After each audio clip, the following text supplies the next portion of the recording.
بسم اللہ الرحمن الرحیم۔ اقصی اسلامک ایجوکیشن کے معزز ناظرین و سامعین، السلام علیکم ورحمۃ اللہ وبرکاتہ۔ اگر آپ لوگوں میں سے کوئی بھی حاجت رواں ہے، آپ کی اگر کوئی بھی حاجت ہے، کوئی بھی جائز مقصد ہے، یا آپ رزق کی وجہ سے پریشان ہیں، تو آپ یہ چھوٹا سا آسان سا عمل ورد زباں بنا لیں۔ اللہ تعالیٰ آپ کی ہر پریشانی کو دور فرما دے گا، آپ کی ہر جائز حاجت کو پورا فرما دے گا۔ یہ عمل، یہ وظیفہ 2 نوافل اور اللہ تعالیٰ کے 3 ناموں کا وظیفہ ہے، جن میں ایک اللہ تعالیٰ کا ذاتی نام ہے اور 2 اللہ رب العزت کے صفاتی نام ہیں۔ میرے محترم ماؤں، بہنوں اور بھائیوں، بندہ سجدے کی حالت میں اللہ رب العزت کے سب سے زیادہ قریب ہوتا ہے۔ ایک صحابی اپنے گھر میں تشریف لائے، گھر میں کھانے کے لیے کچھ بھی نہیں تھا۔ انہوں نے اپنی بیوی سے پوچھا کہ گھر میں کچھ کھانے کے لیے ہے؟ تو بیوی نے جواب دیا کہ گھر میں کھانے کے لیے کچھ بھی نہیں۔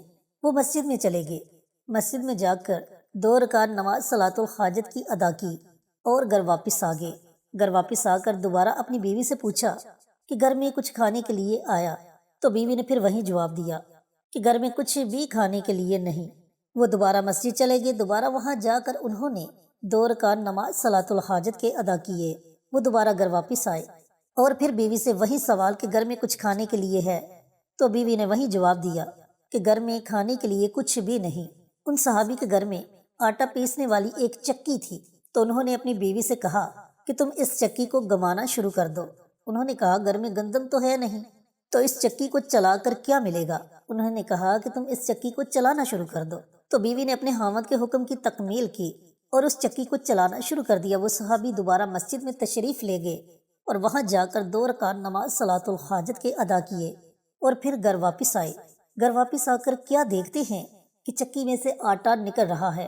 گھر کا ایک ایک برتن کر کے آٹے سے بھر گیا، یہاں تک کہ برتن کم پڑ گئے اور ہمسایوں کے گھر سے برتن لے کر آنا پڑے۔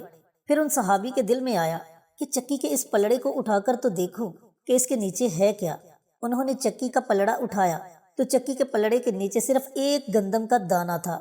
وہ نبی کریم صلی اللہ علیہ وآلہ وسلم کی خدمت میں حاضر ہوئے اور عرض کرنے لگے کہ یا رسول اللہ صلی اللہ علیہ وآلہ وسلم، کل میرے گھر میں یہ واقعہ رونما ہوا۔ تو آپ صلی اللہ علیہ وآلہ وسلم نے فرمایا کہ اگر تم چکی کا وہ پلڑا نہ اٹھاتے تو قیامت تک اس چکی سے آٹا نکلتا رہتا۔ تو میری محترم ماؤں، بہنوں اور بھائیوں، یہ ہوتی ہے یقین کی بات۔ اگر آپ بھی اسی طرح پختہ ارادے کے ساتھ اس عمل کو، اس وظیفے کو پڑھو گے تو یقیناً اللہ رب العزت آپ کو آپ کے ہر جائز مقصد میں کامیابی عطا فرمائے گا۔ جن میری بہنوں نے، میرے بھائیوں نے ابھی تک ہمارے چینل اقصی اسلامک ایجوکیشن کو سبسکرائب نہیں کیا، وہ ہمارے چینل کو سبسکرائب کر کے ساتھ گھنٹی کے بٹن کو دبا کر آل نوٹیفیکیشن پر کلک کر دے، تاکہ ہماری ہر نئی آنے والی ویڈیوز کی اپڈیٹ آپ تک بروقت پہنچتی رہے۔ جزاک اللہ۔ تو اب اس عمل کو، اس وظیفے کو آپ نے پڑھنا کیسے ہے، پڑھنے کا طریقہ کار اچھی طرح سن لیں اور سمجھ لیں۔ جیسا کہ ویڈیو کے شروع میں نے آپ کو بتلایا کہ یہ عمل، یہ وظیفہ 2 نوافل اور اللہ تعالیٰ کے 3 ناموں کا وظیفہ ہے۔ اب یہ جو 2 نوافل آپ نے ادا کرنے ہیں، ان نوافل کو آپ نے مکروہ اوقات میں نہیں پڑھنا، یعنی کہ وہ اوقات جن اوقات میں سجدہ کرنا منع کیا گیا ہے، ان اوقات کے علاوہ آپ یہ نوافل ادا کر سکتے ہیں، آپ یہ وظیفہ پڑھ سکتے ہیں۔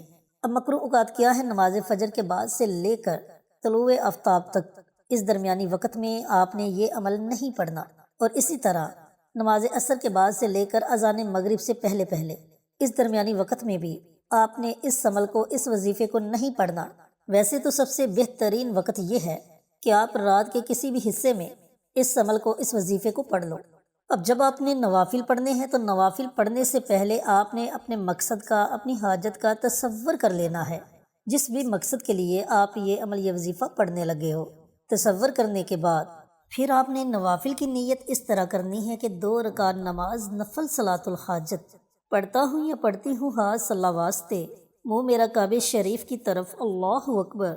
اب نیت کرنے کے بعد آپ نے پہلی رکعت میں سورۃ فاتحہ کے بعد صرف 7 مرتبہ سورۃ اخلاص پڑھنی ہے، اور اسی طرح دوسری رکعت میں بھی آپ نے سورۃ فاتحہ کے بعد 7 مرتبہ سورۃ اخلاص پڑھنی ہے۔ پھر سلام پھیرنے کے بعد آپ نے اسی جگہ بیٹھے رہنا ہے، اس طرح آپ کے 2 رکعت نماز نفل صلاۃ الحاجت کے ادا ہو جائیں گے۔ پھر اسی جگہ بیٹھ کر اللہ تعالیٰ کے 3 نام ہیں، یا اللہ، یا رحمان، یا رحیم۔ ان میں 2 اللہ رب العزت کے صفاتی نام ہیں اور ایک اللہ تعالیٰ کا ذاتی نام ہے۔ ان 3 ناموں کی آپ نے ایک تسبیح پڑھنی ہے، یعنی کہ ان 3 ناموں کو آپ نے 100 مرتبہ پڑھنا ہے۔ لیکن یاد رہے کہ تینوں ناموں کو آپ نے اکٹھا پڑھ کر ایک تصور کرنا ہے۔ یا اللہ، یا رحمان، یا رحیم، یہ ایک ہو گیا۔ یا اللہ، یا رحمان، یا رحیم، یہ 2 ہو گئے۔ اس طریقہ کار سے آپ نے 100 مرتبہ اللہ رب العزت کے ان 3 ناموں کو پڑھنا ہے۔ اب جب آپ 100 مرتبہ اللہ تعالیٰ کے ان 3 ناموں کو پڑھ لیں تو اس کے بعد بڑی ہی مبارک دعا ہے جو اللہ رب العزت کو سب سے زیادہ پسند ہے، اور وہ دعا ہے استغفار کی دعا۔ اب استغفار کی بہت سی دعائیں ہیں، آپ کو جو بھی دعا آتی ہے آپ اس دعا کو پڑھ سکتے ہیں، اور اگر آپ کو استغفار کی کوئی بھی دعا نہیں آتی تو آپ صرف اتنا پڑھ لیں، استغفر اللہ، استغفر اللہ، استغفر اللہ۔ اب اس دعا کو بھی آپ نے 100 مرتبہ پڑھنا ہے، یعنی کہ اس دعا کی بھی آپ نے ایک تسبیح پڑھنی ہے۔ جب آپ 100 مرتبہ اس دعا کو بھی پڑھ لیں تو اس کے بعد آپ نے 3 مرتبہ درود پاک پڑھنا ہے۔ درود پاک بھی آپ کوئی بھی پڑھ لیں، صلی اللہ علیہ وآلہ وسلم، یا پھر درود ابراہیمی، جو درود آپ کو آسان لگے آپ اس درود کو پڑھ لیں۔ جب آپ یہ مکمل عمل کر لیں، مکمل وظیفہ پڑھ لیں، 2 رکعت نماز نفل صلاۃ الحاجت کے ادا کر لیں، نوافل ادا کرنے کے بعد 100 مرتبہ یا اللہ، یا رحمان، یا رحیم، اللہ رب العزت کے ان 3 ناموں کو پڑھ لیں۔ اس کے بعد 100 مرتبہ استغفار کی کوئی بھی دعا پڑھ لیں، اور آخر میں 3 مرتبہ درود پاک پڑھ کر اللہ رب العزت کی بارگاہ میں دعا مانگو۔